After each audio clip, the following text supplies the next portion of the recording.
welcome back to another episode of the Ville Chillin' Podcast, part of the Villain ENT Network. My name is Aaron. My name's Jack. And just a reminder, we are on all major podcast services from Spotify to Apple, Google to Stitcher, etc. Check us out there. Give us a follow or a rating. It really helps us out.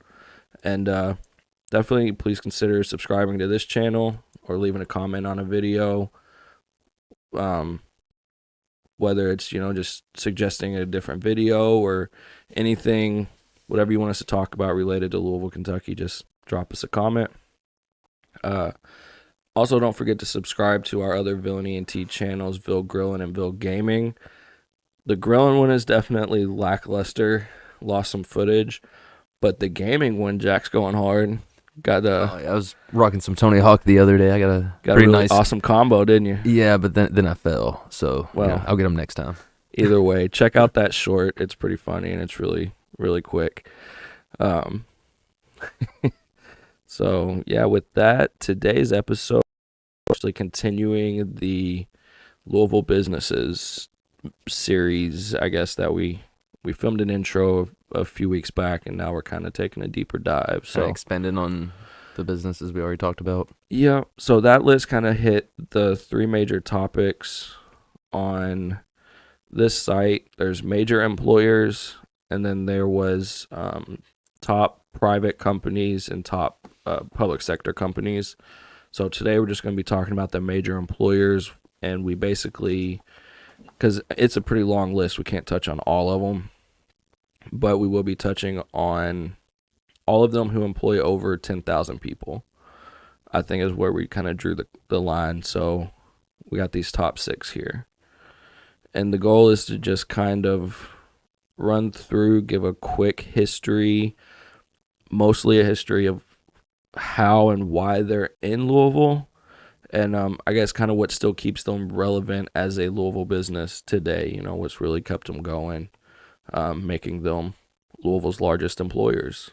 So depending on how long it is, I do want to preface that this could be a 2-part series. We don't really know how long this is going to be. So with that, I guess, do you have anything to add before we jump in? No, let's... Oh, curious. All right. On to Ford Motor Company.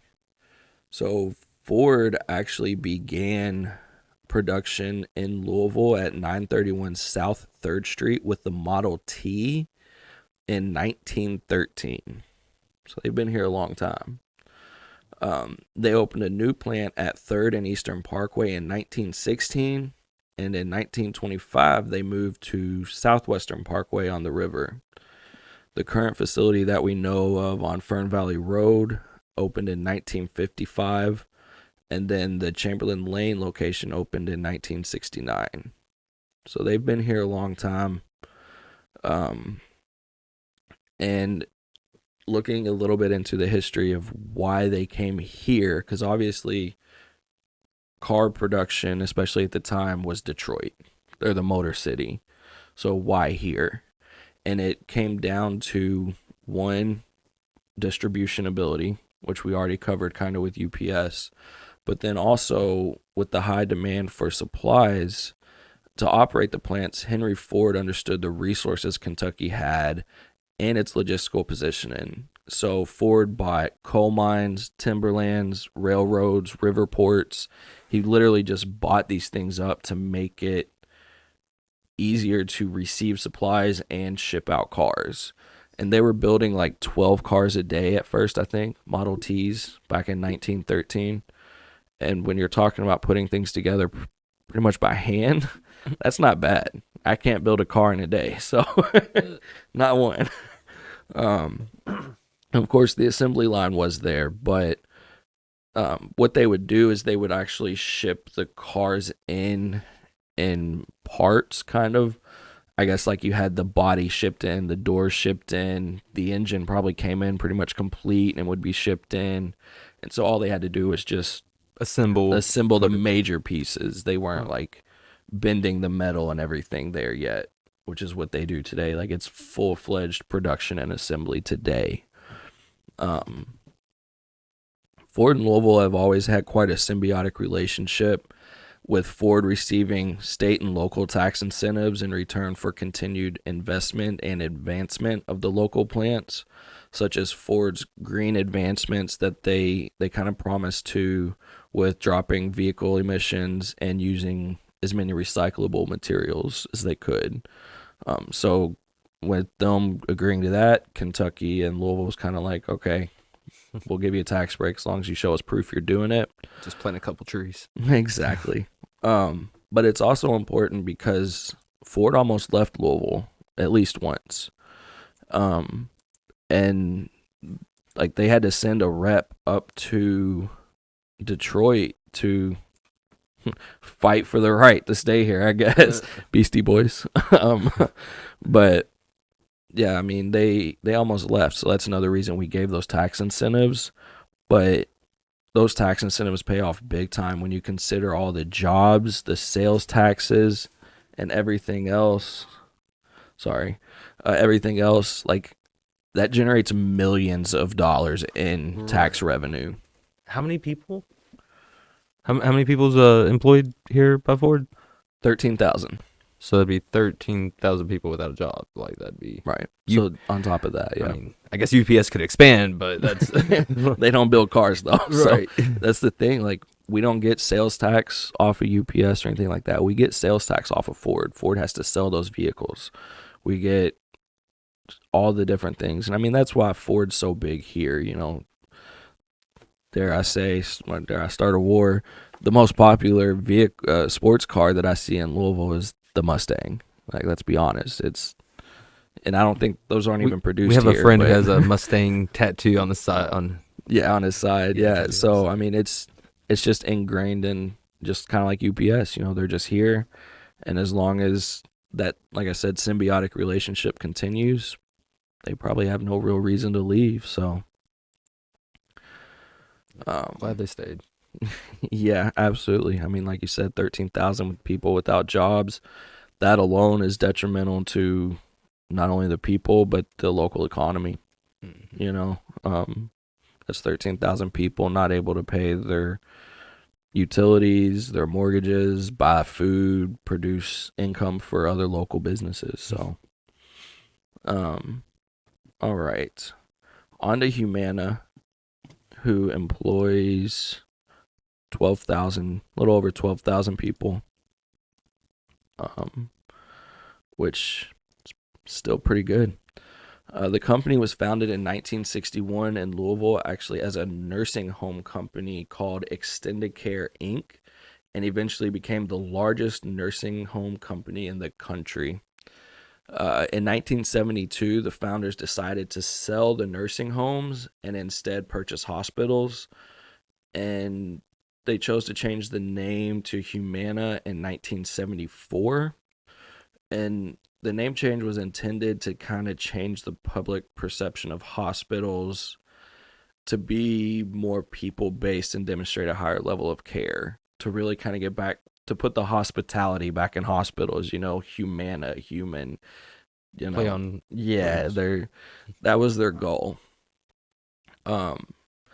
In 1978, they purchased American Medicorp Company, which doubled the company's size, and Humana eventually became the world's largest hospital company in the 80s. That's something I never knew. I didn't even know that they were really involved in hospitals. I've always just known insurance. Right, same. They actually helped develop the traditional hospital like construction models used today, where the nursing stations are like in the center of a floor, and then the rooms are on kind of the outside perimeter around the nursing station, and that was done in an effort to reduce the distance between patients and nurses overall. So if you put the nurses at just like the main corner, and then you know that back corner is really far, so they developed the model to put the nursing station in the middle. Again, something I didn't know. Right. I wonder if that's adopted like everywhere. Like I know it's throughout the nation, but if that's like the world. In the nation, yeah. I mean, I don't see why not. It makes sense. Right. Makes logical sense. If somebody needs you, you can get there faster if they're closer. Simple.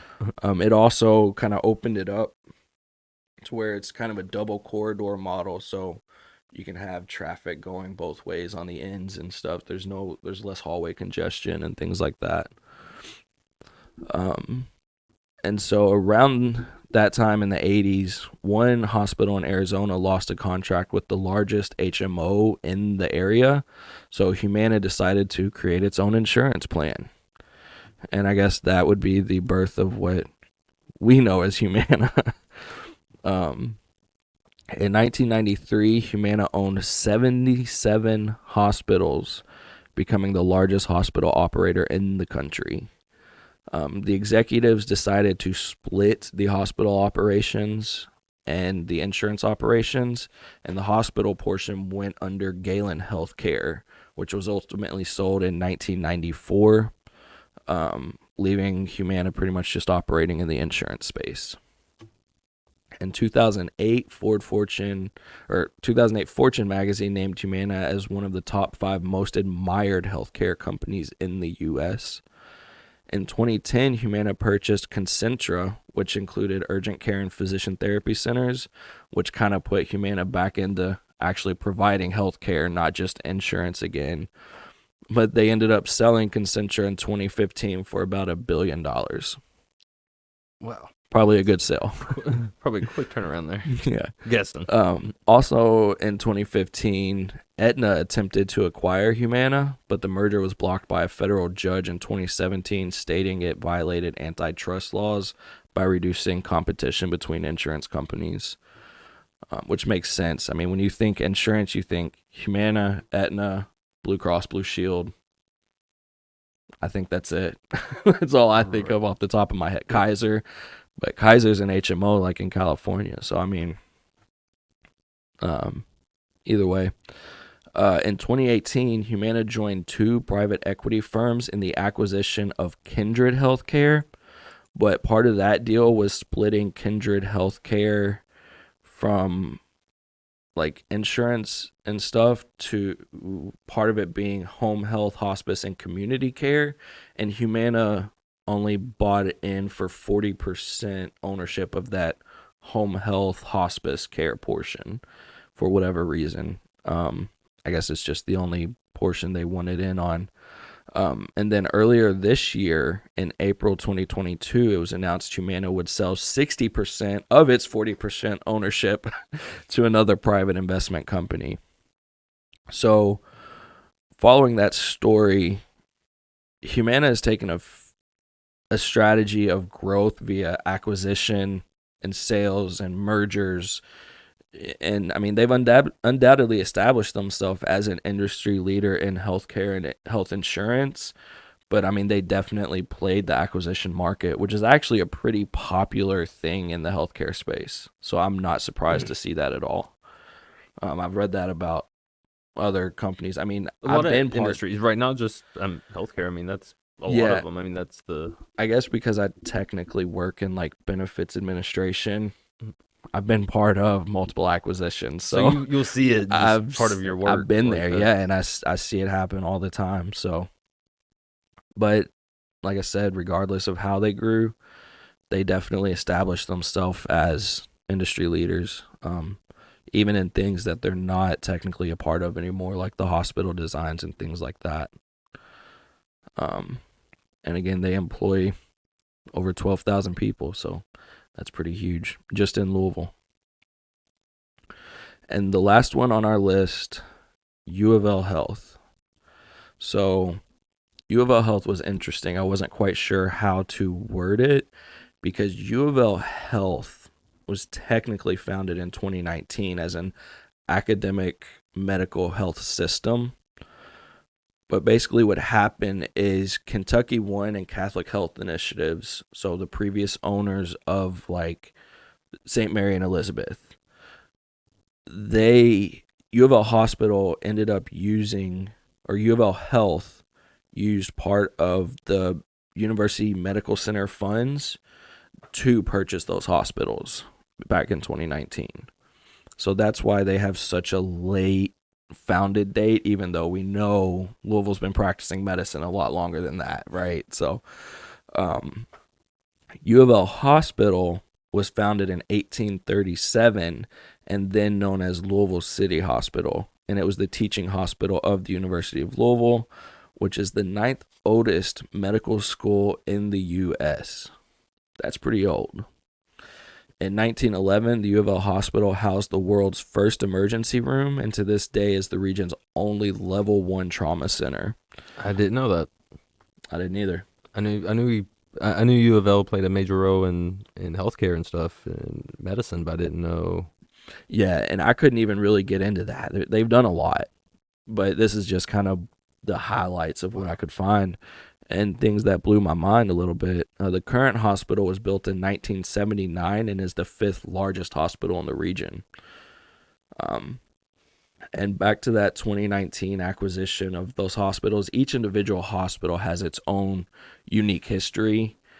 I didn't really want to touch on them because, for one, there's like 10 of them, and that who knows how long that would take. But I'm more interested in kind of the U of L side of it, because those were just acquisitions, right? So while only existing as a health system since 2019, the School of Medicine dates back to 1833, when the Louisville Common Council set up a committee to investigate establishing a medical college in the city. The history is extensive, definitely plays into the ability for the University Medical Center to even be able to acquire all that stuff, all the hospitals that they did. And honestly, like I said a minute ago, it would take an entire episode to try to cover everything. But if you want to know more, you can go to about the individual hospitals. You can go to uoflhealth.org in their About section. And then if you want to know the history of U of L School of Medicine itself, you can learn more at louisville.edu/medicine in the About section. And honestly, I think that's one, kind of like you were talking about, a deeper look into some things about UPS earlier. I'd like to take a deeper look into the actual history of the School of Medicine. Some of those major things that we did do to establish ourselves like we are in the region, you know? Right. And it doesn't even go into, like, I wonder if war played a role as far as, like, our placement with some of the military bases, like Fort Knox and things, close by. If that had anything to do with, like, how much of the advancement of, healthcare or, like, the medical had to be here. I don't know, just guess. And I'd really like for us to look into that, Yeah, I mean, I'd love to do an episode on just kind of the history of medical care or the expansion of medical care in Louisville, because, I mean, we've mentioned it in previous episodes. Camp Taylor was right here in Louisville, like 6 miles southeast of downtown Louisville. So it would make sense, depending on how, like, the years and the timing, if the School of Medicine was involved in that, I don't know. But like I said, I started looking into it, and I just kind of felt that for me to even just talk about a portion of it would kind of do a disjustice to the entire history. And I think we could definitely do a whole episode. So next time. And of course, I don't know if I mentioned yet, but U of L Health employs 12,000 people as well. So that's pretty huge. That includes the hospitals, the physician offices, all of it. So definitely a major employer, as well as a major important infrastructure for the city, which is awesome. It's kind of awesome to see those combined. So as far as today, that's kind of all we have. Again, we only touched on the employers that employ over 10,000 people, and that's not to say the other employers here aren't important. Of course, we could talk on this for hours and hours, so we just kind of drew a line at 10,000 and touched on those. But there's plenty of other companies. This website lists them all, at least to a certain cutoff point as well. Looks like their cutoff is 1,000, and some of these date back really far. So who knows? Maybe we'll end up doing another episode on these again later, exploring further into the list. I guess with that, do you have anything you want to add? That wraps it up, I think. All Sounds right. good. I guess again with that, if you like us, like our video, consider subscribing, considering give us the thumbs up. Again, drop a comment and tell us what you did or didn't like, or if you completely disagree with our assessment of something. We're here to learn as well as just kind of spread as much information about Louisville as possible and why we are such in the position we are in the state of Kentucky, I guess. You know what I mean?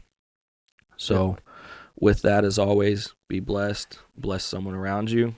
See y'all next time. We'll see you later.